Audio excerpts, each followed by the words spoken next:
Boa noite, pessoal. Antes de mais nada, eu queria dar boas-vindas a todos que estão conosco nessa live.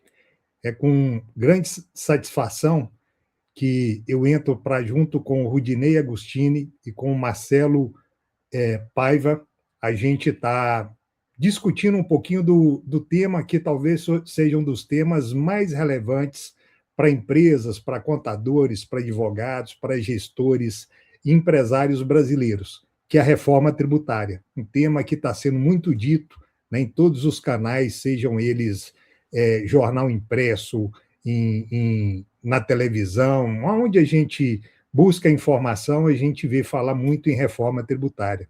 E, de fato, a gente está vivendo algo que é inédito nos últimos 60 anos. Né? A gente está vivendo um momento histórico, né? Não se trata apenas de uma mudança na legislação tributária, mas é uma grande transformação na forma como as empresas irão apurar tributos, precificar seus produtos e serviços, estruturar seus processos, reestabelecer a sua cadeia de fornecedores, utilizar tecnologia e tomar decisões estratégicas. A reforma tributária ela vem e impacta praticamente todas as organizações, né? Todos os segmentos, praticamente todas as empresas, independente do seu porte ou da sua área de atuação. E é justamente por isso que a gente decidiu reunir, né, hoje, dois grandes especialistas da rede NTW. A NTW é uma das maiores redes de escritórios contábeis do Brasil. Hoje a gente tem mais de 270 unidades em todos os estados do Brasil, além de operações em Portugal, em Maputo, em Moçambique. Né? Então, a gente vem com dois grandes especialistas, que é o Rudinei e o Marcelo, né, para a gente estar discutindo o tema de perto e que irão trazer toda a sua experiência, né, o seu conhecimento, para a gente poder fazer grandes reflexões, né, importantes discussões aqui para ajudar todos nós a compreender não apenas o que muda com essa legislação da reforma tributária, mas principalmente como que cada um de nós, cada empresário, ele pode se preparar para esse novo cenário. Durante essa nossa conversa, uma conversa que vai durar aí aproximadamente 1 hora, a gente vai abordar os principais desafios, as principais oportunidades e também os riscos de transição. É uma transição longa, ela vai até 2033, e as providências que as empresas e profissionais devem começar a adotar. Né? A gente já tem algumas coisas acontecendo, apesar do governo estar um pouco confuso, a Receita Federal, junto com o Comitê Gestor, a cada dia ele muda ou adia algumas regras que já estavam pré-estabelecidas, mas a gente vai trazer tudo isso numa discussão leve, né, num papo acessível, e aonde a gente vai ter espaço também para perguntas. Então, a gente tem um chat aberto, né, onde, quando houver alguma dúvida, fiquem à vontade para poder estar colocando essa dúvida, e dentro do nosso tempo e dentro do conhecimento que a gente tem, até tudo que foi divulgado até hoje, né, 4 de agosto até as 19h34, a gente vai estar passando para vocês. Então, eu agradeço a presença de todos que reservaram aí esse tempinho da terça-feira, né, 4 de agosto, entrando às 19h34, em especial aos nossos convidados, Marcelo e Rudinei, que aceitaram compartilhar o seu conhecimento e experiência. Né? Sem mais delongas, vamos para o que interessa, que é a nossa live. Né? Eu tenho certeza que vai ser um bate-papo extremamente rico e esclarecedor. Mais uma vez, sejam todos muito bem-vindos e vamos lá. Né? A gente resolveu dividir esse assunto da reforma tributária em 10 tópicos que a gente acredita que vai facilitar muito a compreensão de cada um de vocês do que representa essa reforma tributária. Então, o primeiro tópico que a gente vai explorar um pouco é que o tributo ele é apenas a ponta do iceberg, né? Porque quando a gente fala em reforma tributária, geralmente a gente pensa em tributo, mas quando a gente pensa na reforma tributária da forma que ela está acontecendo no Brasil, não é apenas tributo. Né? A gente está falando de alterações no tributo, com a promessa de simplificação, que não é o que a gente tem visto, né, na prática, mas a gente tem também a reforma de renda, que começou no ano passado, com a tributação sobre renda, e a gente tem também a reforma patrimonial, que é com um aumento, praticamente vai dobrar a alíquota do ITCMD. Então, tudo o que se pensou até hoje em termos de estrutura societária, de estrutura patrimonial, isso também começa a mexer com a reforma tributária. Então, eu te convido, Rudinei.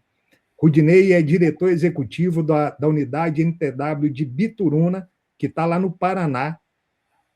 Te convido, Rudinei, para falar um pouquinho da sua percepção sobre essa reforma tributária e, em especial, falar um pouquinho sobre esse primeiro tópico que a gente elegeu, que é tributo é apenas a ponta do iceberg.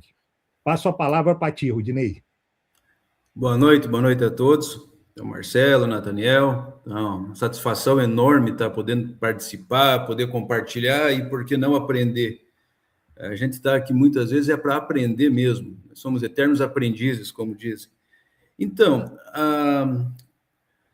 quando a gente fala do tributo, que é a ponta do iceberg, pode até parecer meio que clichê falar tributo é a ponta do iceberg. Isso fala-se de forma geral. Mas é de fato isso, o tributo é só a ponta, é só o que aparece, é só o valor da guia do imposto a recolher, é só a alíquota oficial sobre o produto ou serviço, ou a emissão básica da nota fiscal eletrônica. Isso é muito pouco para a gente entender o que é um tributo. É o que está por trás do tributo que me preocupa, é o que está por trás do tributo que vem a chamar a atenção com essa reforma tributária. O Nathaniel sintetizou muito bem. A reforma tributária ela veio com viés de facilitação, de facilitar a vida do contador, facilitar a vida do empresário, facilitar a vida do governo, facilitar a vida de todos. Na prática, não é bem isso que nós estamos vendo. E alguns cuidados, com muita atenção, é o que me chama a atenção. Por exemplo, um dos casos que mais me chama a atenção na questão do tributo é a desorganização submersa, aproveitando o link do iceberg mesmo, tá? É a desorganização submersa que nós temos. Por exemplo, com cadastros sujos. Para quem não é da área, cadastro sujo é o famoso NCM errado, ou descrições falhas, que impedem o aproveitamento correto dos créditos, tá?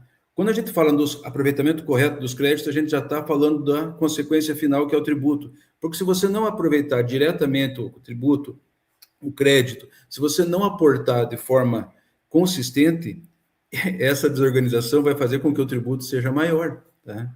Essa ponta do iceberg ele fica mais visível. Com processos manuais, nós não podemos mais permitir que o tributo seja... E aí, seja... Rudinei, como é bate-papo, pessoal, a gente vai ter muito bate-bola, sim. Na hora que você fala em crédito, a gente já está falando de algo novo, né, na reforma tributária. Até então, se ouvia muito pouco falar em crédito. Então, gostaria até que, antes de evoluir, você falasse um pouquinho dessa novidade que são os créditos tributários. Né? Porque na hora que a gente fala em crédito tributário, nós estamos falando de uma moeda nova que surgiu com a reforma tributária. Uma moeda de verdade, né? Porque ela passa a ter um valor significativo para as empresas. Então, eu tenho uma forma de pensar há alguns anos, tá? Que eu não me conformo com uma empresa com baixa lucratividade pagar imposto sobre faturamento. Para mim, isso é meio que um assinto, é um absurdo. Então, eu já trabalho há muito tempo pensando exatamente nas empresas somente no lucro real. E quando eu falo de lucro real, essa reforma tributária ela vem de encontro a exatamente isso, a tomar créditos, que é um cenário totalmente novo. A grande maioria das empresas hoje no Brasil apuram seus impostos basicamente aplicando um percentual sobre o faturamento e fez. Não, não é mais. Isso talvez seja o pior dos cenários empresariais. Porque o crédito você está desperdiçando, você está jogando fora, você não está utilizando o crédito. É basicamente nesse sentido que eu entendo que, de novo, o tributo é a ponta do iceberg. Se nós não entendermos o crédito que está por trás, se nós não pensarmos numa desorganização pensando em otimizar e organizar nossos processos, esses créditos vai se tornar algo que talvez faça muita diferença na nossa empresa. Muito. É verdade. E na hora que a gente fala em crédito, a gente fala em crédito de empresas de todos os portes, né? E aí, Marcelo, Sim. eu queria que você falasse um pouquinho disso também, de cadeia de fornecedores. Né? O Rudinei ele trouxe um tema que ele é muito relevante, né, para empresas, principalmente empresas do lucro real, e a partir de 2027, não somente de lucro real, aí nós estamos falando de todas as empresas, né, no que diz respeito ao aproveitamento de crédito, e para aproveitar crédito, eu tenho que gerar o crédito, né? E isso mexe na cadeia de fornecedores. Como é que você vê isso, ô Marcelo, esse planejamento, ainda em 2026, a necessidade desse planejamento para as empresas de uma forma geral, principalmente quem opera com B2B, né, para poder já pensar nessa questão de fornecedores que têm a possibilidade de gerar essa moeda que é o crédito tributário? Bom, Natanael, o que eu vejo é que até janeiro as empresas precisam de olhar realmente para os seus fornecedores e conseguir analisar aqueles que são do simples, que são do lucro presumido, que são do lucro real. Né? É necessário fazer uma análise, poder ver qual desses fornecedores eles vão estar migrando ali, né? Se for no simples, se está indo realmente vai para o sistema regular. Entender quais desses fornecedores fazem sentido, mesmo eles não migrando, mas que por uma questão de gerar valor para a sua empresa, você continuar com ele, né?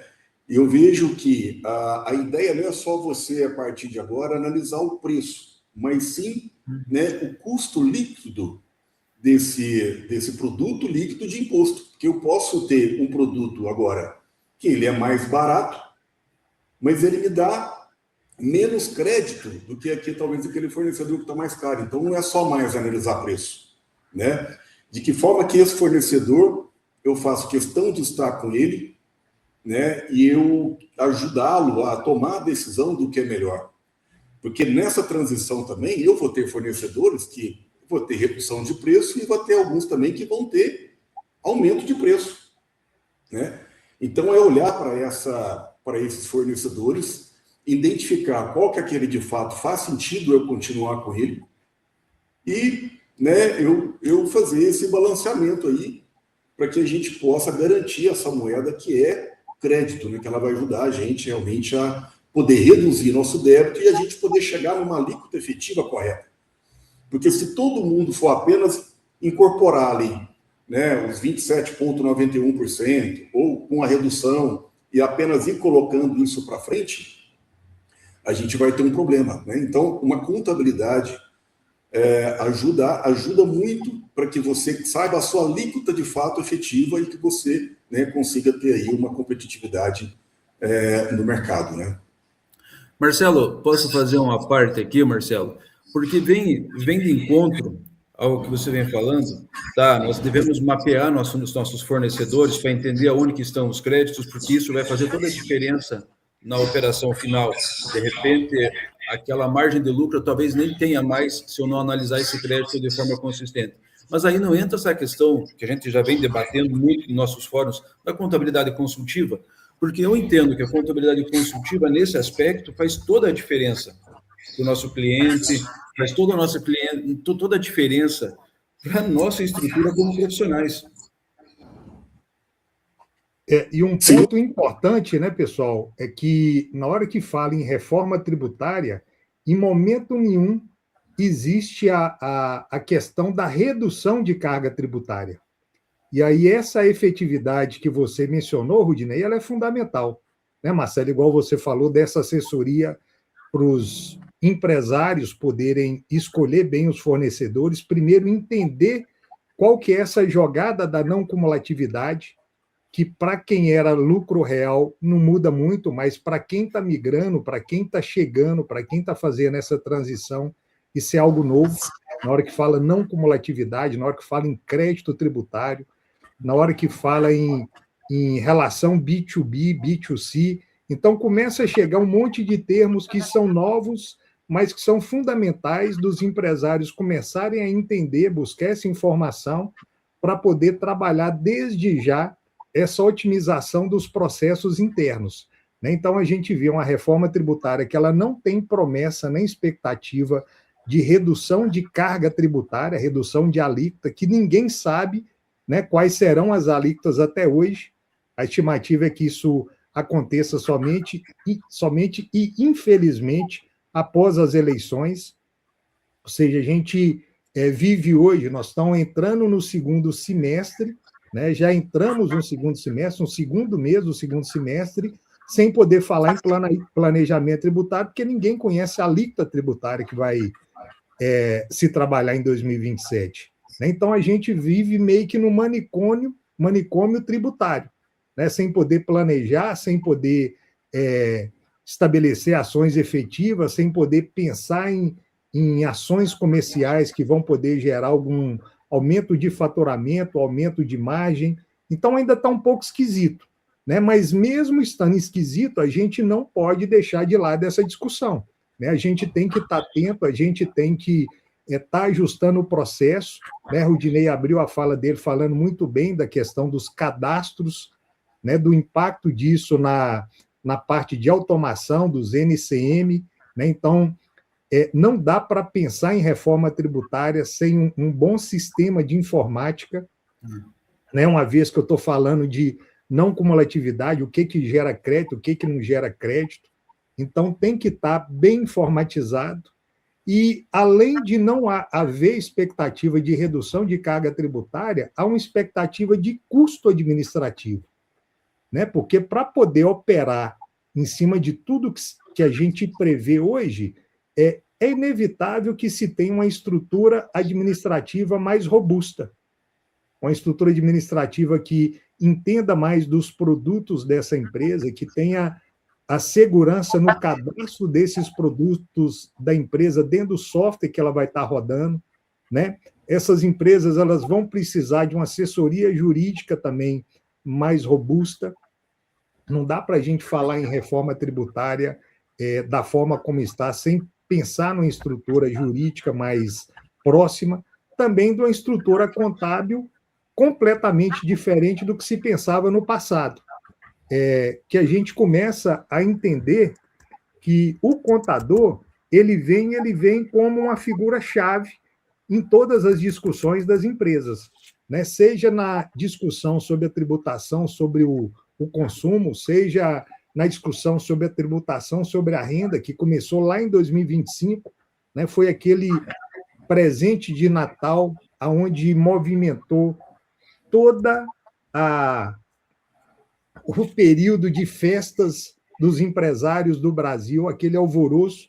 Poxa, agora o que eu faço? A partir de agora vou ser tributado em 10% da distribuição de dividendos, do que quando a minha distribuição exceder R$50 mil, ninguém se falava em tributação de imposto de renda. Então, vem também esse fato novo de se pensar na tributação sobre a renda e, como eu disse, a tributação sobre o patrimônio. Né? Várias empresas elas trabalhavam já uma estrutura societária diferente, né? Uma estrutura com holdings patrimoniais, holdings societárias, e, de repente, isso cai como um castelo de areia, né? Quando começa a tributar a renda.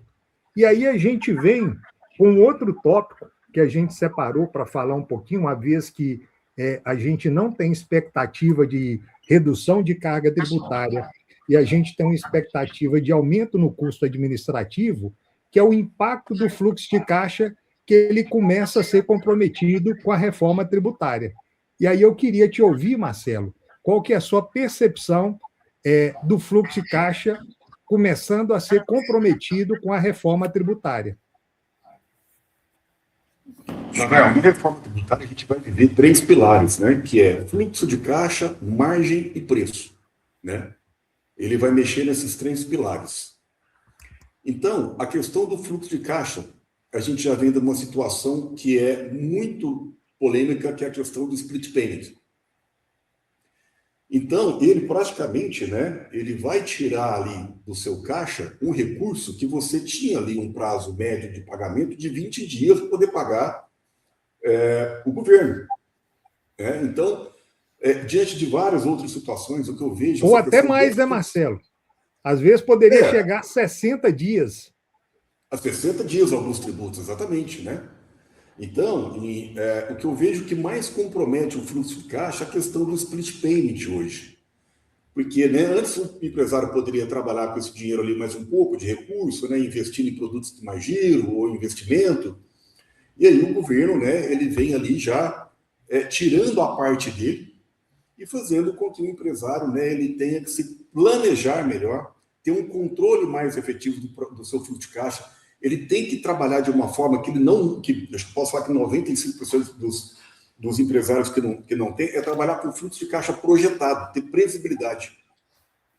Então, esse é um ponto muito importante que tem que mudar a mentalidade, mudar a gestão, para que ele possa antever essa situação, né? Para que não sofra tanto essa questão do capital. Agora, você pega uma empresa que está descapitalizada, que está sem capital de giro, ela entra numa dessa, se ela não se prevenir antes, ela pode ter um problema grave, né? Pegar empréstimo, esse empréstimo gera juros, às vezes ela não consegue gerar mais receita para poder pagar isso, vai virando aquela famosa bola de neve.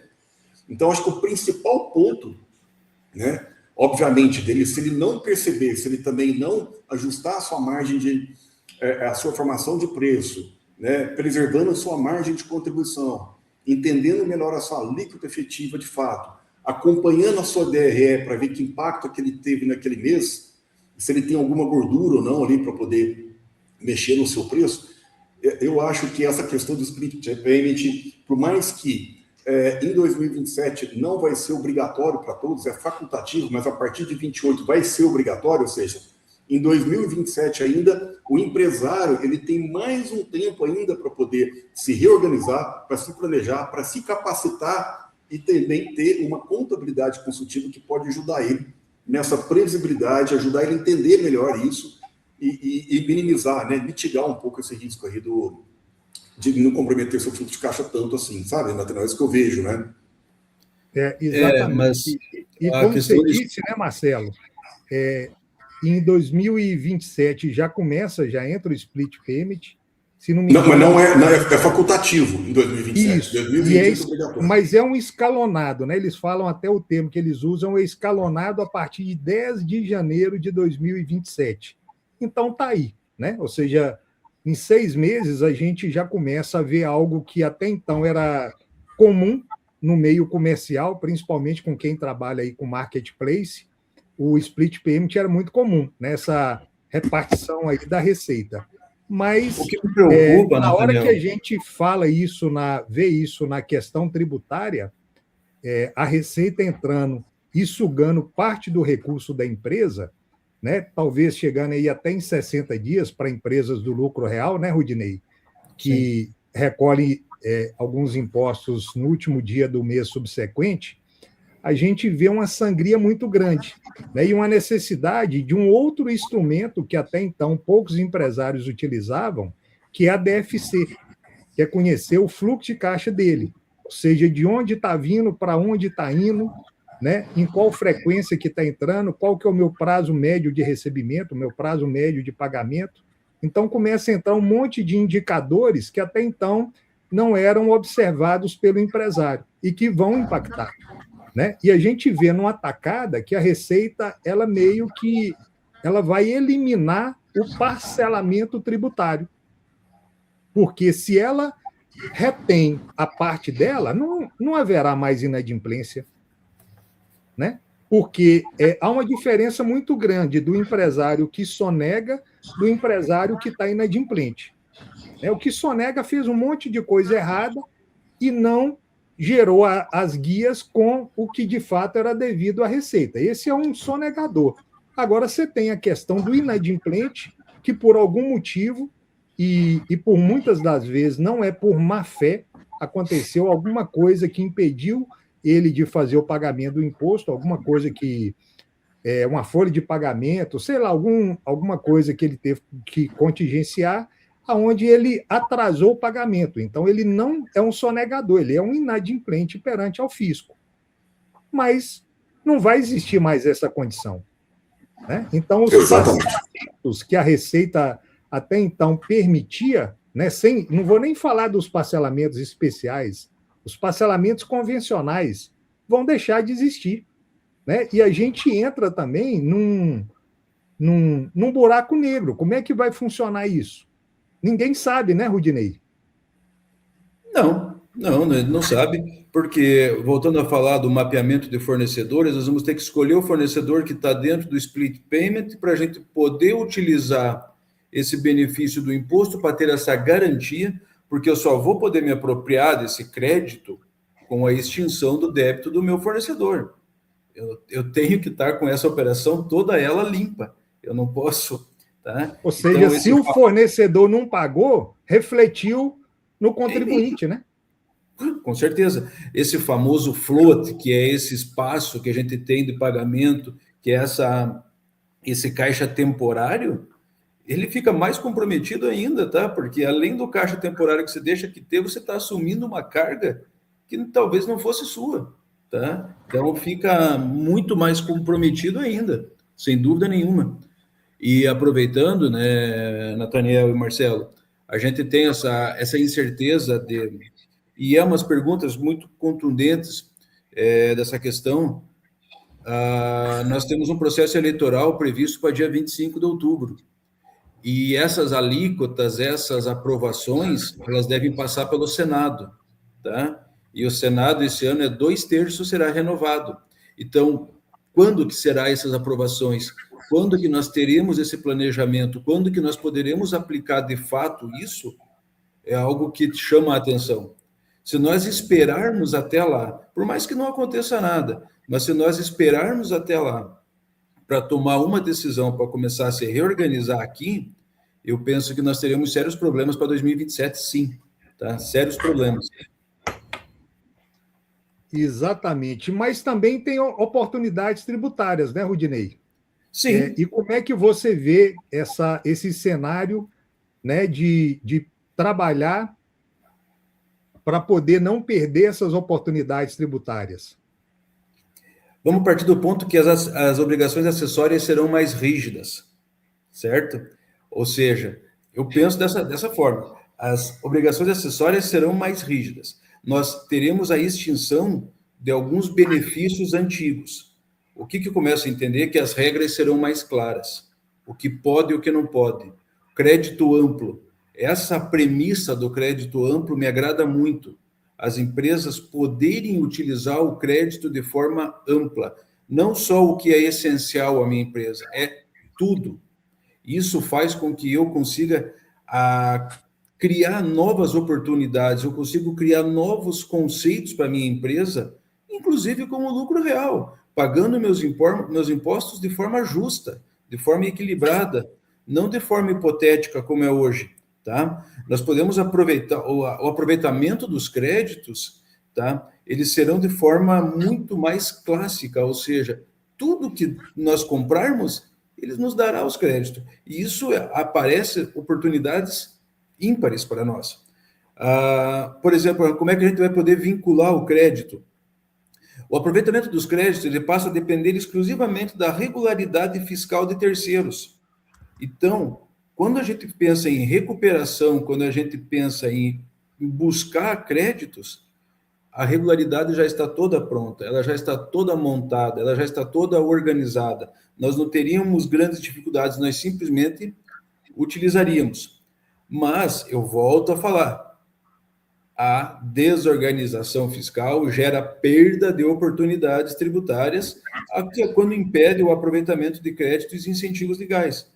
De nada adianta eu ter todo esse cenário de crédito amplo, todo esse cenário de possibilidades, se eu estiver desorganizado, se eu não estiver analisando o meu fornecedor de forma correta, se eu não estiver analisando o meu cliente de forma para quem que eu vendo, de quem que eu compro. Essa desorganização vai fazer com que a gente perca muitas oportunidades. Com essa reforma tributária do consumo e a introdução do IVA dual, do IBS, CBS, eu penso que essa ineficiência se agrava, tá? Pois o novo crédito vai vincular o comprador ao pagamento efetivo do fornecedor, punindo a falta de controle, literalmente. Exatamente, porque esse crédito, o crédito amplo, ele não surge por si só, né, Rudinei? Ele tem alguns pré-requisitos. Se não me falha a memória, ele tem 3 pré-requisitos. E aí entra a importância da seleção do fornecedor também, né? Porque se eu não tiver um fornecedor muito bem selecionado, se o fornecedor não pagou efetivamente o imposto, eu não posso me apropriar daquele crédito, né? Se o documento fiscal não tem o destaque do imposto, não foi emitido da forma correta, e olha só onde entra a questão administrativa, né, das empresas começarem a ter uma estrutura de pessoal mais qualificada para poder estar trabalhando operações que até então era simples, né, de ter softwares bem parametrizados, bem implantados, para poder também garantir essa segurança na emissão de documento fiscal, né, que os documentos fiscais têm que ter imposto destacado, documento fiscal ele tem que ser válido, ele tem que ser idôneo, né, e principalmente o fornecedor tem que recolher o imposto. Então, tem alguns requisitos para geração de crédito que são fundamentais de serem observados. Quer ver, Nathaniel? Uma das dificuldades que a gente sempre sentiu foi com o produtor rural que não gerava crédito de PIS e COFINS. Tá? Isso sempre foi uma disputa para quem mexe, quem trabalha com matéria-prima básica, madeira, algumas coisas nesse sentido. Cerâmica, argila. Você não tinha direito ao crédito do produtor rural do PIS e COFINS. Hoje, com esse cenário novo, nós poderemos ter esses créditos do IBS, do CBS, desde que o produtor adapte ao regime de IBS e CBS. E isso é uma possibilidade, teoricamente é muito simples, basta ir na junta comercial do seu estado, a gente vai lá via Redesim e faz o processo, é tranquilo. Mas antes nós não podíamos nem ter essa possibilidade. Tá? A gente nem considerava isso porque era algo impossível. Tá, mas e como é que... Porque a base geral, só posso tomar crédito se o meu fornecedor pagou imposto, senão eu não posso pagar crédito. E como é que vai funcionar para o produtor rural? Como é que vai fazer o imposto para ele? Tá? Talvez Exatamente. Aí seja a grande sacada, o crédito presumido de 60% para eles. Estão falando em 60%, né? Tá? Então, você instrumentalizar, você abre novas oportunidades que antes não tinham. Tá? Porque, infelizmente, era muito comum, isso eu via muito, e vejo muito ainda, muitos fornecedores da área rural falam para os nossos clientes, se tiver que dar nota, prefiro não te vender, porque ele vai ter que pagar imposto. Tá? E o empresário, ele não pode tomar crédito ainda. Tá? Nem de ICMS, nem de PIS, nem de COFINS. Tá? É um absurdo. Tá? Olha o tamanho da operação de engessamento e o tamanho da perda de possibilidades que o empresário tem e o tamanho do problema social que nós criamos para todo mundo.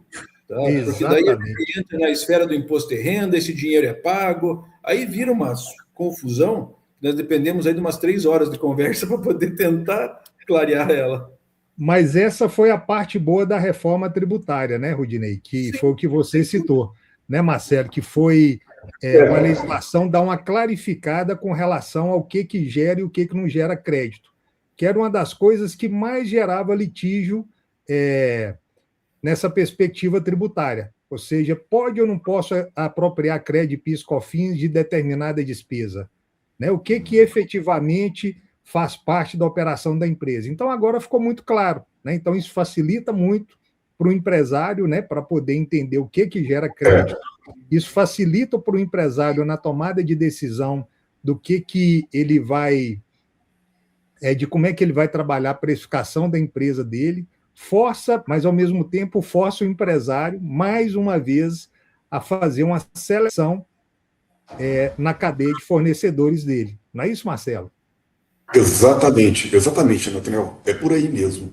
Né? E a gente tem um artifício ainda de poder, talvez, pedir algum desconto, né? Se ele não vá para o híbrido, ali tem algumas artimanhas ali que dá para poder ainda fazer isso. Né? Mas você tocou num ponto aqui, da questão do split payment ainda. Né? Em 2027, mesmo aquele que não optar pelo split payment, o que o governo vai fazer? Né? Por exemplo, eu comprei de um fornecedor, ele não pagou o imposto. Esse valor que ele não pagou, o governo ele vai descontar da minha conta corrente. Então, na hora que ele pagar o imposto, o governo acredita para mim novamente. Ele vai fazendo esse balanceamento. Então, na verdade, o governo ele não pede hora nenhuma. Se eu tiver crédito, ele abate. Então, e você vai poder acompanhar isso tudo pelo portal da nota fiscal lá assistido, do portal assistido. Você tem como acompanhar hoje, você colocar ali o seu certificado digital, você já começa a acompanhar ali quais empresas que já fornecem para você que está gerando crédito, para você já começar a ter uma ideia. Então, assim, o governo não vai perder. Se o seu fornecedor não pagou, ele vai abater do seu crédito, e aí depois, quando ele pagar, ele vai compensando. Então, tem um conta corrente ali que vai ficar ali balanceando, entendeu? Claro que você vai ter que ter uma visão de cobrar seu fornecedor. Assim, pô, cara, você não está pagando a tempo, eu tô tendo problema aqui, mas o governo não vai cobrar esse cara, ele vai bater do seu conta corrente. Exatamente. Pessoal, estou vendo que já tem algumas perguntas, mas a gente vai reservar um tempo ao final para a gente poder estar respondendo as perguntas. Mas podem ficar tranquilos que todas as perguntas a gente vai tentar responder para vocês. E aí, Rudinei, tem uma outra situação que, ao mesmo tempo, ela traz uma maior exposição à fiscalização. Né? A gente tem, sempre que a gente tem mais automação, né? Sempre que e aí, na hora que a gente fala em automação, vão lembrar que a gente teve aí a nota fiscal nacional de serviço. Então, mais uma vez, a Receita Federal controlando tudo. Antes, ela já controlava a nota fiscal mercantil, depois a nota fiscal de venda ao consumidor e agora a nota fiscal de serviço. Então, tem o PIX, né, que já representa boa parte das operações de pagamento do Brasil. Então, é a Receita Federal, é o Estado controlando tudo que entra e tudo que sai das empresas, talvez até com mais eficiência do que o próprio empresário, e ele nem está sabendo, nem está percebendo isso. Né? Então, automaticamente, a gente tem uma maior exposição à fiscalização. Queria, Rudinei, que você falasse um pouquinho do que representa essa maior exposição à fiscalização que as empresas passam a ter e o que isso pode impactar na operação dela no dia a dia, quais que são os pontos que ela tem que ficar atenta, porque até então a gente sempre foi acostumado no Brasil a observar a relação custo-benefício. Né? Então agora a gente tem que olhar custo-benefício mais risco. Sim, né? Com certeza. Então não dá mais para a gente desprezar o risco na hora que a gente faz uma avaliação de custo-benefício. Ou seja, vale a pena, não vale a pena, mas qual que é o risco que eu vou estar correndo? Né? Aquela coisa do jeitinho brasileiro não funciona mais. Aquela questão do produtor rural falar, não, eu vendo, mas não emito nota. Ok, mas você vai receber como? Vai ser via Pix? Então você vai ser rastreado. Né? Não precisa Criou todo o cenário. Criou todo o cenário. E, de fato, o fim do jeitinho brasileiro, que a gente tanto fala, e eu critico, porque eu acho isso uma vergonha dizer que jeitinho brasileiro. Existem regras, existem leis, existem regulamentos, tá? Não existe jeitinho. Tá? Isso vai impactar muito, diz muito, uma questão de mudança de comportamento empresarial, mudança da cultura empresarial. Porque com a reforma tributária, ela altera absurdamente a relação entre as empresas e o Estado. Tá? Esse novo modelo do IVA dual, do IBS e CBS, ele substitui o controle por declarações esporádicas. O que eu quero dizer? Fiscalização em tempo real, tolerância zero para inconsistências, tá? E, obviamente, um risco de enquadramento penal, porque é muito expresso, é muito claro, tá? Essa exposição. Porque eu sempre escutei, eu vou ter o medo de ir para o lucro real porque a minha empresa vai ficar exposta ao fisco. É o contrário, tá? Você não vai ter medo de expor a tua empresa ao fisco porque você será um melhor empresário, você terá procedimentos melhores. A famosa compliance, a famosa conformidade fiscal, é exatamente isso que o governo está propondo, executando, e nós estamos aqui na frente já vivendo ela de forma deliberada. Tá? Nesse cenário, a desorganização operacional e documental deixa de ser um problema interno e passa a gerar uma exposição imediata. Tá? inclusive com sanções, autuações, riscos criminais, como você bem citou, até onde vale o risco, até onde vale esse tipo de iniciativa, esse tipo de transação. Você começa a analisar de forma com mais atenção, né? Com melhores olhos, muito mais afinco, sem dúvida nenhuma, tá? Exatamente. É Porque essa aquela perda de proposta, né? crédito, porque essa perda de crédito, ela vai falhar nos registros, vai falhar nas classificação de insumos, vai impedir o crédito legítimo do IVA. Então, melhor olhar com calma, com certeza. E aí entra aquilo que, dentro da rede NTW, a gente provoca muito os nossos clientes, né, Rudinei e Marcelo? E a gente tenta trabalhar muito a sensibilização, que ao invés de ocupar o tempo pensando em sonegar, pensando no jeitinho brasileiro, vão ocupar o tempo pensando em ganhar eficiência, né? Porque se você tiver um negócio que é sustentado na sonegação, você não tem algo perene, né? Não dá nem para levar para a mesa a discussão de sucessão. Eu vou falar de sucessão de algo que não se sustenta, né? Não dá. Então, vamos pensar em algo que realmente seja lucrativo, trabalhando em cima de conformidade legal. Então, vão ocupar o tempo pensando em ganho de eficiência. Será que o tempo que a gente, né, que o empresário está ocupando para melhorar os processos operacionais dele tem sido suficiente? Né? Será que ele está parando para pensar nisso? Ou seja, Mais como uma que eu posso provocação. gastar menos, como que eu posso produzir mais, como que eu posso melhorar o meu share dentro da minha região, como que eu posso alavancar a venda daqueles produtos que têm uma margem melhor? Será que ele está trabalhando em cima de indicadores, em cima de planejamento? O Marcelo é um grande estudioso, entusiasta nessa parte de gestão financeira, indicador de desempenho e performance, né? Então, tem muita coisa, né, Marcelo, que pode ser discutida, pode ser observada, pode ser trabalhada pelo empresário antes de pensar no famoso jeitinho brasileiro. Né? Porque, Rudinei, como você disse, está cada dia mais difícil falar em jeitinho brasileiro, porque a exposição à fiscalização está cada dia maior. Né? E Antes aí do a gente Marcelo falar, Eu quero só dar uma. eu queria só fazer uma parte aqui. Por exemplo, só uma provocação, Marcelo, ao Nathaniel mesmo, tá? O empresário que tem a sonegação como estratégia, ele guarda o dinheiro que ele sonegou para ele, tá? Porque ele tem que repensar, que se ele não guarda aquele dinheiro para uma eventual fiscalização, que agora está aberta, tá? Ele tem que repensar o negócio, se o negócio dele era lucrativo. Porque se ele depende da sonegação para ter resultado contábil, para ter resultado financeiro, eu não sei até que ponto essa empresa é lucrativa. Eu tenho minhas sérias dúvidas. Tá? E tem o que você acabou de dizer, né, o Rudinei? Ele vai virar o tio Patinhas da cidade dele, porque ele vai ter um dinheiro que ele vai ter que guardar no cofre, porque ele não pode depositar no banco, ele não pode comprar um imóvel, ele não pode comprar um carro, ele não pode comprar um bem, ele não pode gastar no cartão, ele não pode fazer nada com esse dinheiro. Exato. Então ele vai ter que pôr numa banheira e mergulhar naquela banheira de dinheiro. Se ele guardou o dinheiro da sonegação, né? Porque se ele guardou o dinheiro da sonegação. Ainda tem esse ponto.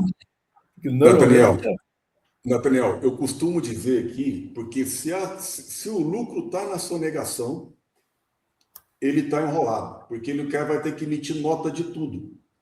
Então, assim, ou ele realmente redefine o seu ponto de equilíbrio, já entendendo qual que vai ser a sua alíquota efetiva, realmente ali na sua formação de preço, analisando a sua DRE, que impacto que isso vai ter na sua margem de contribuição e lucro. Porque, assim, se as empresas... 60% das empresas que abriam fechavam em 2 anos, isso vai ficar em 1 ano, que eu vejo. Né? Então, vai ter uma demandada de fechamento de empresas, se não começar a partir de agora a entender realmente o jogo e poder se organizar, se planejar, mexer na sua precificação, mexer na sua geração de valor, em diferenciação. Né? Então, o que eu vejo, a gente está diante de uma situação em que o empresário não tem mais como espaço para ser...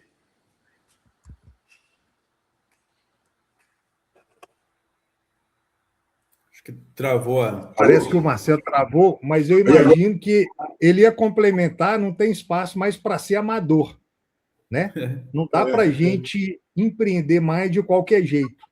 Então, hoje em dia, na hora que fala empreender, tem que empreender de forma profissionalizada, né? Ou seja, procure estudar aquele mercado, e aí, poxa, eu vou começar lá embaixo. Você tem um Sebrae que apoia muito nesse sentido, né? Você tem um contador, um bom contador na sua cidade, que pode também te dar um bom suporte, né? Mas é fundamental que empreenda com consciência para não perder dinheiro, né? Para aquele sonho não se tornar um grande pesadelo.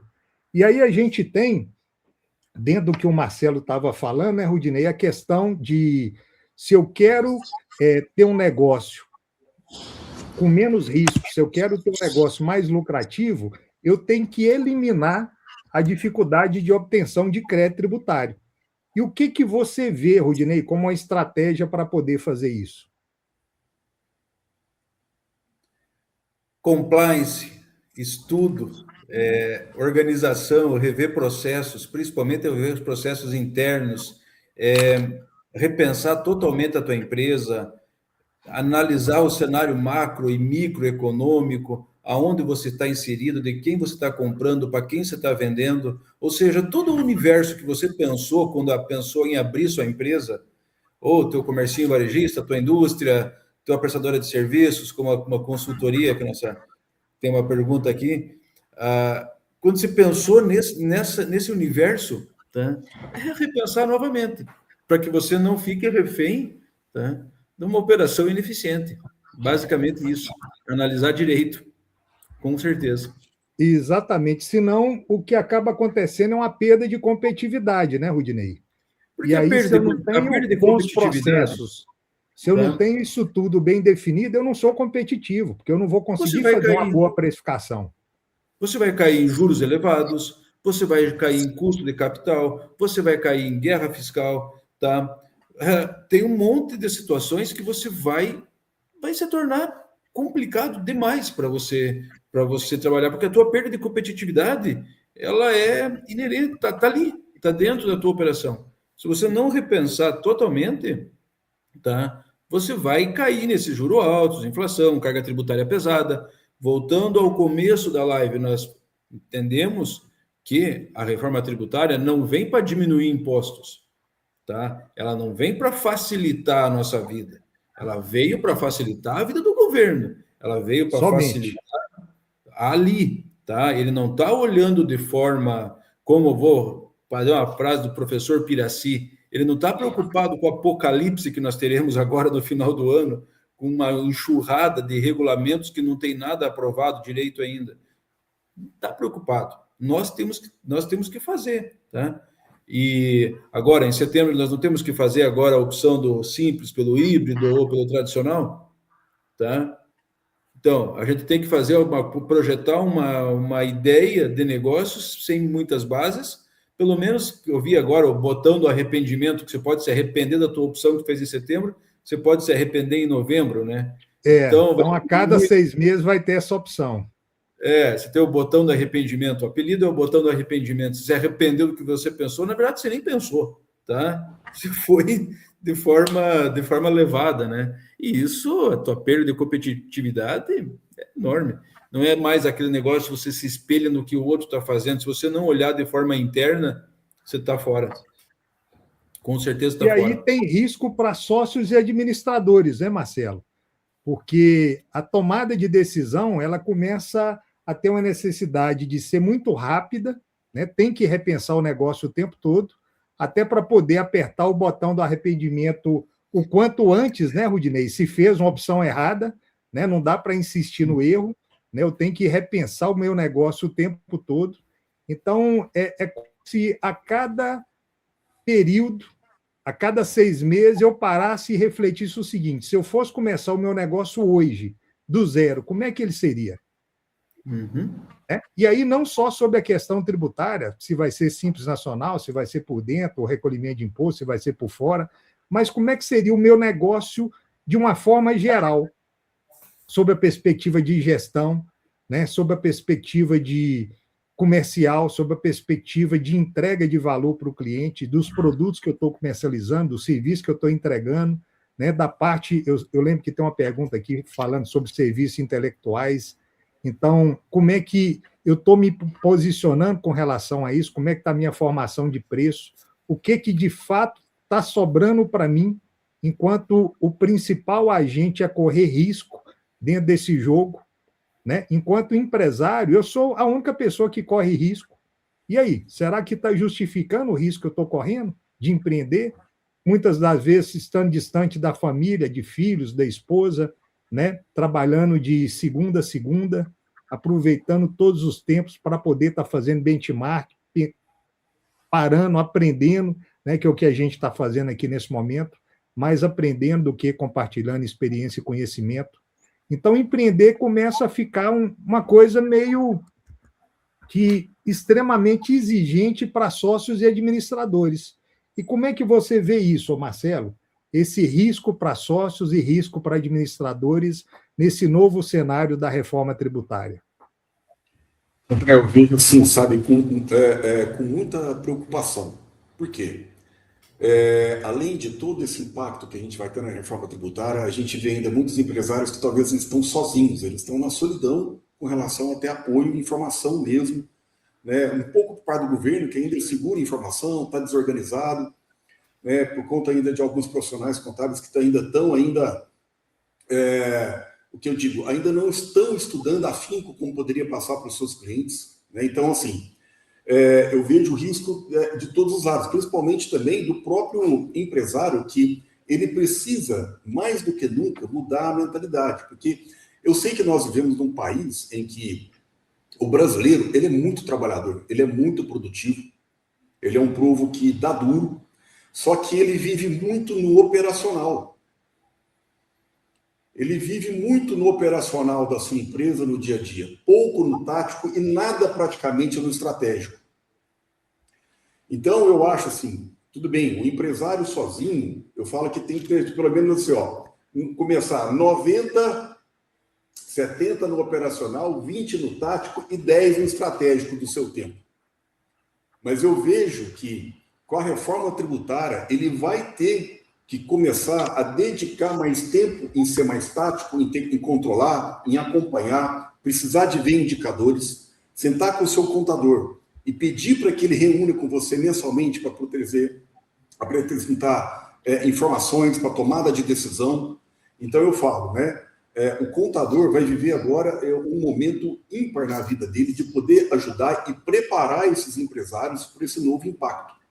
Né? De que forma que eu ajudo ele a sair do operacional, entrego ele um pouco para esse momento tático da empresa dele, né? Para que ele tenha essa mentalidade mesmo de se profissionalizar e entender um pouco mais, se capacitar para ele poder mitigar esse risco que a reforma tributária está trazendo. A gente está, porém, nos falando aqui para que deve ser um terror, né? Mas a gente, na verdade, abrindo a cabeça e, a partir de agora, começar a ter uma visão diferente, entendeu? Então, assim, eu vejo que a maior mudança é o empresário pensar em sair do operacional. Ele tem que ter um tempo para poder dedicar mais no tático e um pouco no estratégico também, entendeu, Naturel? Esse é o grande desafio, né, Marcelo? Porque na hora que a gente pensa nas empresas pequenas, e surgiu um novo termo até na reforma tributária, que é o nano empresário, esse cara ele faz tudo. Esse cara ele compra, esse cara ele vende, né? Muitas das vezes ele é que limpa o chão da loja dele, né? Esse cara é que atende, esse cara ele faz tudo. Então, o que eu digo, o risco está todo nas costas do empresário brasileiro e que muitas das vezes é visto como um sonegador, né? Não recebe o tratamento que deveria receber do nosso governo, dos nossos agentes fiscalizadores. A gente viu muito isso na pandemia, né? Muitos empresários tentando sobreviver e os órgãos fiscalizadores chegando e massacrando muitos empresários. Então, é triste, né, o que a gente vive no Brasil, né? Essa falta de reconhecimento de quem realmente é o grande catalisador do país, que é o micro e o pequeno empresário, que tem que fazer tudo e que tem, dentro dessas 24 horas, 7 dias por semana, achar ainda tempo para ser estratégico, uma vez que boa parte do tempo dele é cuidando do operacional. E a gente vê uma reforma tributária que até hoje ela não veio, né, o Rudinei lembrou bem, ela não veio para simplificar. Né? Então, ela não veio para reduzir carga tributária. Ela não veio para simplificar, ela veio para quê? Foi que tanto o Rudinei quanto você, Marcelo, disseram. Ela veio para poder facilitar a arrecadação do governo. Ela veio para assegurar isso. Como que o governo vai se tornar mais eficiente na sua forma de arrecadar? Essa é a reforma tributária no Brasil. Split payment, quando foi implantado na Espanha, conseguiu reduzir em mais ou menos 50% da sonegação. Pensa. E o Brasil agora podendo fazer benchmark com a Espanha, né, que foi uma das pioneiras a implantar o split payment. Então, a gente... Nós temos o exemplo do split payment na Itália. O split payment na Itália, salvo engano, ela funciona até hoje, com operações somente com o governo, né? Ela não é o B2B, não é empresas com empresas, somente operações com o governo, tá? O Brasil está importando uma ideia que funciona só como governo e a gente está colocando de forma desregrada. Porque no Brasil já existe essa forma, né? Pelo menos nas prefeituras, né, Rudinei? Na hora que uma prefeitura toma serviço, ela já retém o ISS dela. Sim. Né? Então, é o que é coerente. Agora, você entrar em todas as operações, né, você está e com regras que são praticamente impossíveis de serem cumpridas, como é que eu vigio o recolhimento de imposto de um fornecedor meu, da minha cadeia de fornecedores? Então, só aguardando para a gente ver como é que isso vai funcionar, mas não dá para ficar de braços cruzados. Né? A gente tem que avaliar isso tudo. E eu te pergunto até, sabe, Rudinei, a gente já vai chegando em 1 hora de live, quais que são os impactos que você percebe com relação às operações societárias? Vamos lá por jeitinho novamente. Só bomba, né? É bomba em cima de bomba que eu estou jogando para cima do CIS. Sei lá, talvez dizer que altera radicalmente a lógica das operações societárias seja uma resposta, tá? Porque fusões, aquisições, reestruturações, você tem que repensar totalmente. O impacto é colossal, tá? Porque aquelas sociedades, por exemplo, você tem que pensar nelas, tá? Aquelas cláusulas de antissimulação, por exemplo, a descaracteriza arranjos jurídicos sem a famosa essência econômica real, tá? Então, você cria empresas que se auto reestruturam, uma trabalha junto com a outra. Isso, se você não tiver uma clareza de propósito muito óbvia, muito latente, tá? Isso vai criar provavelmente alguns passivos para você, sabe? Porque isso é descaracterização, os créditos você vai deixar de aproveitar. Então, essas operações societárias, se você não tiver uma organização muito bem sustentada, retorno a falar, essência econômica real. Essas empresas que prestam serviços para outras empresas, que hoje é muito comum você ver no mercado hoje, se ela não tiver um propósito muito bem definido, tá? Isso vai ter um impacto enorme, tá? Para que geralmente é o micro, pequeno empresário, que é o pequenininho que vai sentir o impacto. Porque nós falamos dessa questão do split payment, como é que você vai poder garantir o teu crédito forçando o pequenininho a aderir ao split payment, tá? E eu posso aderir ao split payment a qualquer momento? Como é que funciona? Como é que eu vou reter tudo isso aí? Então, o impacto, como eu reitero, como eu falo, altera radicalmente a lógica das operações societárias. Você vai ter que repensar totalmente a tua operação de como é que você vai redistribuir. Quando a gente falava no começo da questão de holding patrimonial, de holding de participações, as holdings familiares, tudo isso, como é que fica? Tá? Tudo aquilo que você já pensou, já reestruturou, será que isso vai me gerar? Até onde que uma locação de um bem que é meu particular vai me gerar os créditos que isso para minha empresa? Tá? Então, essa clareza, essa estratégia do governo vem para complicar bastante essa situação. Ele vem para alterar esse cenário. E o impacto é pesado. E você falou de algo aí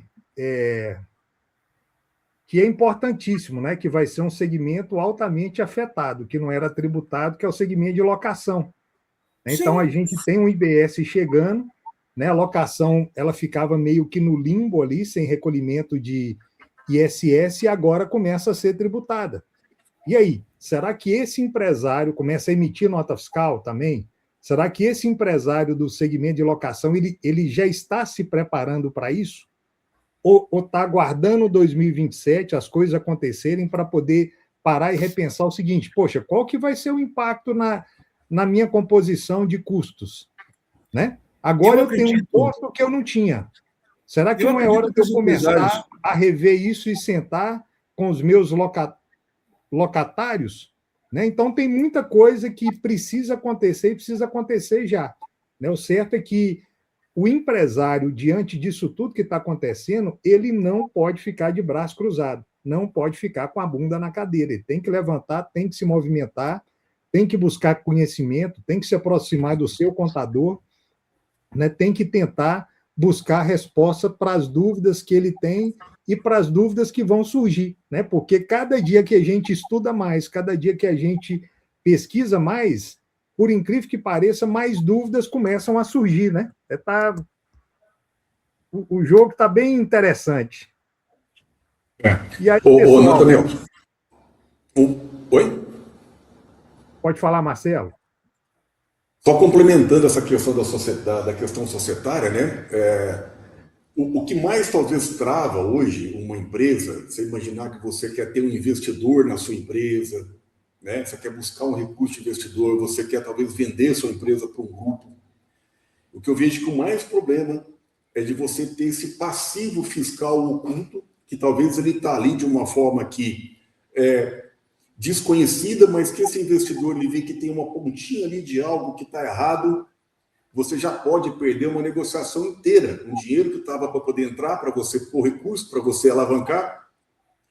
Então você tem uma desorganização fiscal e isso trava a sua operação, porque você tem coisas ali que não estão sendo apuradas corretamente. A alíquota que está ali não é aquela, né? Então isso traz para você talvez uma margem EBITDA ainda maior, que na verdade não é, né? Então quando você vê que os sócios estão ali, né, na iminência de poder ter um investidor, e você tem esse passivo fiscal oculto que você talvez até desconhecia, porque talvez uma contabilidade não apurou correto, ou ele também, né, o empresário não passou corretamente. Então, assim, isso atrapalha muito essa questão hoje, né, que tem que ser vista, dessa desorganização fiscal que gera esse passivo fiscal oculto, que ele pode aparecer e travar uma negociação. Exatamente. Pessoal, a gente inteirou agora 1 hora de live, né? E para finalizar, eu queria lançar uma pergunta para vocês dois, né? Queria ouvir de vocês dois como que vocês veem, né, um novo padrão de gestão que a reforma tributária ela passa a exigir dos empresários brasileiros, sejam eles de pequeno porte, médio porte e de grande porte, ou seja, empresas do Simples Nacional, lucro presumido e lucro real. Vou começar com o Marcelo, que é muito ligado a isso. Posso falar aqui? Eu vejo que o empresário não tem como a gente não falar mais na questão dele se profissionalizar, dele se capacitar e ter realmente agora, de fato, um contador, consultor ao lado dele para poder realmente munir ele de informações. Então, se a gente pensar na primeira peça contábil importantíssima que o contador hoje oferece, e que o empresário precisa de buscar isso junto, é a sua DRE. Ele precisa, para ser uma tomada de decisão realmente, porque agora a gente vai ter muito mais chance de poder apresentar uma DRE que está realmente apresentando a realidade da empresa, onde a sonegação ela praticamente não vai existir. Então, o contador, ele está à frente agora de uma situação que ele pode ajudar muito mais o seu cliente, né? A DRE, né, ela vai mudar, né? A receita líquida passa a ser o faturamento agora. Tudo muda. Alíquotas de margem de contribuição muda. né? CMV muda, comissão do vendedor muda. Então, o contador ele precisa de trazer essa nova visão, sentar com o seu contador, sentar com o seu cliente, e dali ele poder ajudar a tomar decisões de precificação, de público, de marketing, de vendas. Eu acho que agora o empresário também, né, se buscar capacitar, buscar ali realmente um contador, consultor que possa ajudá-lo de fato nessa nova empreitada agora, sabe, Natrão? Para mim, é essa sinergia mais do que nunca agora, e é isso que eu vejo, sabe? E antes, Rudinei, de passar para você, eu vou só fazer um complemento aqui na fala do Marcelo, que há também a necessidade de mudança de comportamento do empresário com relação ao que ele precisa gerar ou enviar de matéria-prima para que o contador consiga gerar um demonstrativo para ele que seja, primeiro, tempestivo, ou seja, a informação ela tem que vir de forma rápida para o cliente, ou seja, se eu vou trabalhar uma DRE, se eu vou trabalhar um balanço patrimonial, se eu vou trabalhar uma DFC, seja o que for em termos de demonstrativo contábil, seja contábil ou gerencial, tem que ser tempestiva. Não dá para a gente estar no dia 4 de agosto discutindo o número de maio. Não serve para mais nada. Né? Ou seja, 4 de agosto eu tenho que estar, se for discutir números gerenciais, é discutir a minha informação de julho. Né? Se for contábil, eu já tenho que estar com junho fechado. Né? Mas eu tenho que ter essa informação tempestiva, essa informação ela tem que ser confiável. Né? Não adianta nada eu ter uma informação, seja de julho, seja de junho, se eu não puder confiar nos números, nos dados que estão naquele demonstrativo, e ela tem que ser esclarecedora. Ela tem que me ser útil para alguma coisa. Né? Não pode ser simplesmente um relatório, uma DRE, dê o nome que quiser para esse demonstrativo, senão ele vai virar rascunho. Né? Ele não vai servir para absolutamente nada. Então, eu tenho que pegar essa informação e fazer uso, de fato, dessa informação. Senão vão virar aqueles programas de saúde ocupacional que a pessoa paga caro para ter, na hora que recebe um material fantástico, muito bem elaborado, mas ele pega e joga na gaveta e fica esperando a fiscalização para poder usar. Só que informações de números gerenciais, números que vão auxiliar na gestão, não dá para eu jogar na gaveta, porque eu não vou ter fiscal para poder me solicitar isso aí. Né? O fiscal que tem é o tempo para poder te cobrar se deu certo ou errado. E aí, de repente, não vai dar tempo mais de salvar a sua empresa. Né? Então, essa proximidade com o contador realmente ela é fundamental. Mas é fundamental também entender que a documentação da empresa ela tem que chegar na mão do contador. Né? Não é somente mandar a folha de ponto para poder apurar falta e gerar e processar o pagamento de salários do funcionário, ou mandar... Hoje em dia não manda praticamente nada, que é tudo eletrônico, mas tem que mandar documento para o contador. O documento é a matéria-prima. E se a gente pega hoje, o que mais falta para que um contador, seja ele de norte a sul, leste a oeste, gerar informação para o empresário, é essa matéria-prima, são essas documentações, essa proximidade, é um extrato bancário, é poder fazer essa conciliação para saber de onde que veio, para onde que foi o dinheiro. Né? Então, essas informações são fundamentais. Né? E aí, Rudinei... O que eu falo, Nathaniel, é que hoje tem muita condição, por exemplo, aqui eu faço isso, eu levo ao mínimo de esforço para o cliente. A gente consegue, hoje o contador consegue conectar em tudo e pegar tudo. Né? Então, ele tem a nota fiscal, que ele baixa da Receita, tanto emitida quanto recebida, né? Você conecta banco, você conecta sistemas de gestão dele, hoje tem a IA para você te ajudar operacionalmente, né? Então fala assim, hoje dá para você gerar muito valor, tirar muito esforço do empresário, né? Agregando valor, aumentar a percepção de valor, tirando dele uma parte importante do custo, que é o custo de esforço. Então hoje está tudo muito eletrônico, e hoje, se você tiver uma contabilidade tecnológica, consultiva, o empresário não precisa de mandar nada, eu falo. Exatamente. Quase mas nada. Ele tem 90%. Mas ele tem que enxergar, né, Rudinei, que o contador ele pode ser um parceiro de valor no dia a dia. Né? Eu costumo fazer uma analogia que é como se fosse uma corrida de rally. Então, o empresário está ali pilotando o carro e o contador, né, nós aqui, 3 contadores, a gente está de navegador. Falando o seguinte, Costumo dizer pode que acelerar, seremos dourados. pode acelerar que aqui o terreno permite. Opa, tem uma curva ali que é muito acentuada, freia, senão nós vamos capotar. Então, é meio que um jogo assim que, se não tiver bem próximo o empresário, o contador, que vai ser o grande parceiro, né, do empresário nesse momento aí de virada, de reforma tributária, se não tiver essa proximidade, vai ser muito difícil, né?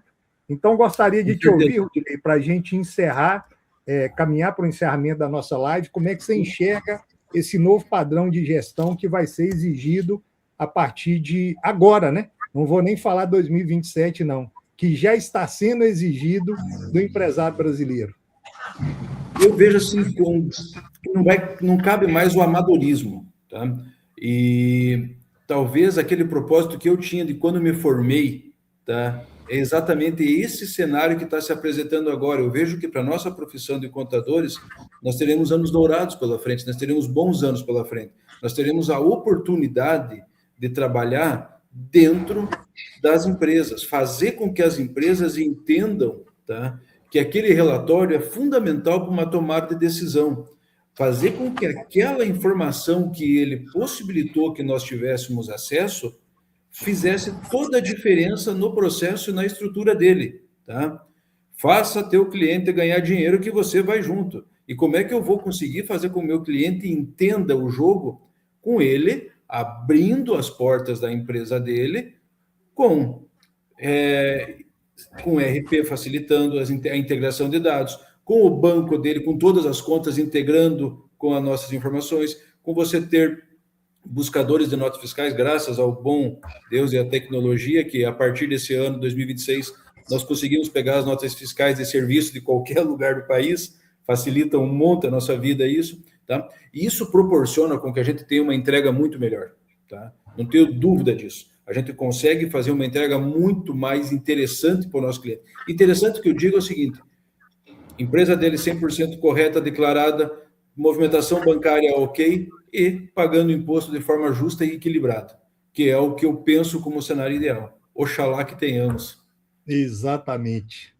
Mas é isso, pessoal. Agora, antes da gente encerrar nossa live, eu vou voltar aqui nas perguntas, né? Tem algumas perguntas. Tem uma pergunta aqui da Tabita Santos, que ela diz o seguinte: esses dias apareceu uma coisa nova para mim no trabalho, sobre retenção de impostos. Gostaria que comentassem sobre. Mexeu com a minha cabeça. Eu imagino que ela esteja falando sobre as retenções do split payment. Tabita, se você puder até dar uma clarificada maior dentro dessa dúvida sua, porque a retenção de imposto ela não é algo novo, sabe? Não é algo da reforma tributária. Então, para a gente entender um pouquinho do que é essa dúvida sua, se você puder refazê-la ou complementar com alguma informação a mais para que a gente possa tentar te ajudar. Enquanto isso, eu vou passando aqui. Aí tem não, Daniel, eu acredito que seja cedo o split payment, mas deixa ela confirmar, né? Aí a Simone ela pergunta o seguinte: como a reforma tributária vai afetar contratos de prestação de serviços intelectuais, como consultoria, que já tem obrigações obrigatórias? O split payment ele vai mudar o valor líquido recebido?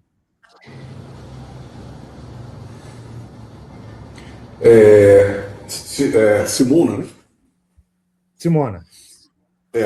Simona, é o seguinte, né? A reforma tributária ela vai impactar muito na questão do seu preço, né? Muito, porque além de você ter muito pouco crédito, né? Porque a gente acaba não se acreditando muito. Então você vai precisar realmente, né, de entender essa questão além de você, né, ter pouco crédito, você vai sofrer sim com essa questão do split payment, né? Ela ela vai mudar ela não vai mudar o seu preço, né? Vai mudar o seu preço, mas em termos de margem, se você tiver uma precificação correta, você consegue manter a sua margem. Agora, o split payment, ela vai apenas tirar do seu caixa um valor que você poderia estar com ele por mais tempo, né? Mas em questão de margem, se você realmente souber precificar corretamente, não vai afetar o seu lucro, né? Então, nós temos um problema de fluxo de caixa, né? Mas você não pode deixar que seja um problema de margem do seu negócio, né? Então, e tem uma questão, né, Marcelo, que também entra nesses serviços intelectuais, que é a regra de redução de alíquota da CBS em 30%. E aí eu estou falando de redução de alíquota e não redução de base de cálculo. Então, isso é algo previsto, ainda está um pouco confuso, né? Porque a previsão disso aí é para quem trabalha com registro em órgão de classe. Então, aí nós estamos falando de contador, nós estamos falando de advogados, nós estamos falando de arquiteto, de engenheiro, de economista, de veterinário, né? Nós estamos falando de um monte de gente, mas, ao mesmo tempo, tem um outro monte que não está previsto e que tem órgão de classe. Por exemplo, representante comercial tem órgão de classe, né? Corretor de imóveis tem órgão que representa. E aí? Né? Isso aí ainda não está muito claro, né? Vamos ver o que vai acontecer, né? Como é que vai ser o lobby dessas categorias, mas o certo é que tem a previsão, sim, de redução de 30% no CBS para serviços intelectuais. Aí eu estou falando de recolhimento de imposto. Além da questão do split payment. O que eu digo aqui para ela é o seguinte, de fato, ela entender qual que vai ser a alíquota efetiva dela, de fato, entender, porque tudo bem, ela vai ter que repassar esse aumento para o cliente dela. Isso vai ser algo que o consumidor ele vai pagar lá na frente, todo mundo vai repassar. Agora tem que ver qual que é o mínimo que você consegue repassar, vendo o que você tem de crédito para você continuar sendo competitiva, né? E você ali, que diferenciação que você também pode trazer, se o seu ficou um pouco mais caro. Então, assim, você tem uma questão mercadológica, de marketing, né, e uma questão tributária para você olhar. Então, você tem 3 pilares para que você possa, né, entender melhor essa transição e você ser competitiva, né? Não tem como, você vai repassar para o seu preço. Agora tem que ver qual o menor valor que você consegue repassar e você agregar também mais valor no seu produto, no seu serviço. Exatamente.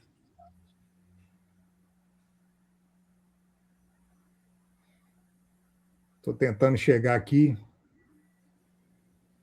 Tem uma pergunta aqui que é o seguinte: o split payment ele afetará operações de cessão de crédito e antecipação de recebíveis?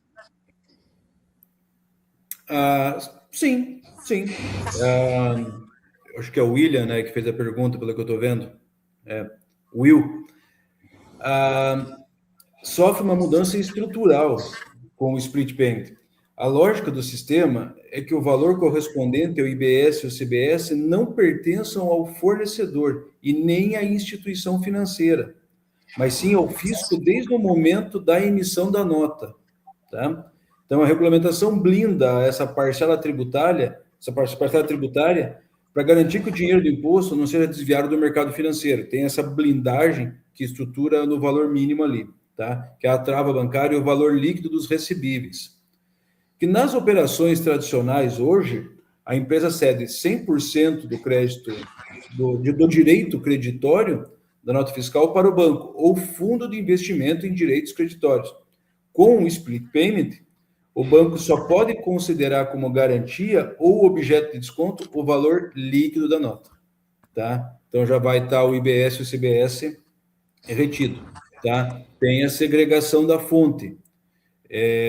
Tem a segregação da fonte, que quando o comprador final paga a fatura, o sistema bancário direciona automaticamente o imposto para a conta do fisco. Então, na base, tá, ele continua com a mesma essência de um produto, de um serviço, ele tem a mesma retenção. É a emissão da nota fiscal que vai fazer toda essa operação da retenção. Exatamente. A dúvida que a Simona disse, depois ela colocou aqui que estava realmente relacionado split payment que foi esclarecida. Então, pessoal, vou caminhar para o encerramento aqui, né, agradecendo a você, Rudinei, e ao Marcelo pela participação, né, 2 grandes especialistas aí na área tributária e contábil. Então, tê-los aqui compartilhando informação, conhecimento é sempre muito bom, sempre gera muito aprendizado tanto para nós contadores, eu não tenho dúvida nenhuma também para os empresários que estão nos assistindo. Né? Quero agradecer também a cada um de vocês que dedicou um tempo aí desde as 19h30 de uma terça-feira para estar conosco aqui nessa live.